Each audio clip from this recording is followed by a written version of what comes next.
RCB டீமுக்கு உலை வைத்த விராட் கோலி 19வது ஓவரில் நடந்தது என்ன? பொங்கி எழுந்த ரசிகர்கள்.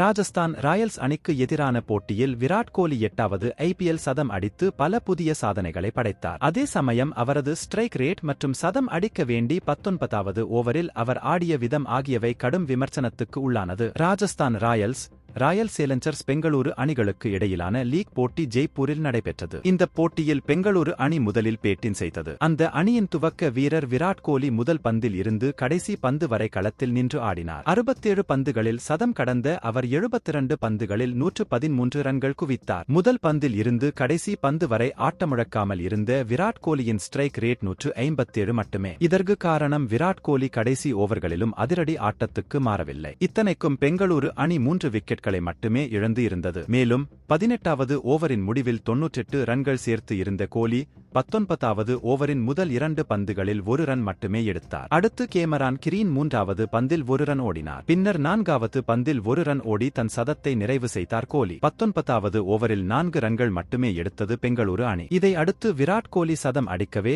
அந்த ஓவரில் நிதான ஆட்டம் ஆடியதாக விமர்சனம் எழுந்தது. கேமரான் கிரீன் விராட் கோலிக்கு விட்டுக் கொடுத்து ஆடியது போலத்தான் இருந்தது. அதிரடி பேட்ஸ்மேனான கிரீன் 6 பந்துகளில் 5 ரன்கள் மட்டுமே எடுத்து இருந்தார். பெங்களூரு அணி 20 ஓவர்களில் 3 விக்கெட் இழப்பிற்கு 183 ரன்கள் எடுத்தது. ரசிகர்களும் பலரும் இந்த ஸ்கோர் போதுமானதல்ல என்ற விமர்சனத்தை முன்வைத்தனர். 2024 IPL தொடரில் 200 ரன்கள் என்பது சர்வசாதாரணமான ஒன்றாக இருக்கும் நிலையில் அதை நோக்கி விராட் கோலி ஆடியிருக்க வேண்டும் என கூறி வருகின்றனர். கிரிக்கெட் செய்திகளை உடனுக்குடன் அறிந்து கொள்ள நியூஸ் கிரிக் சேனலை சப்ஸ்கிரைப் செய்து பாருங்கள்.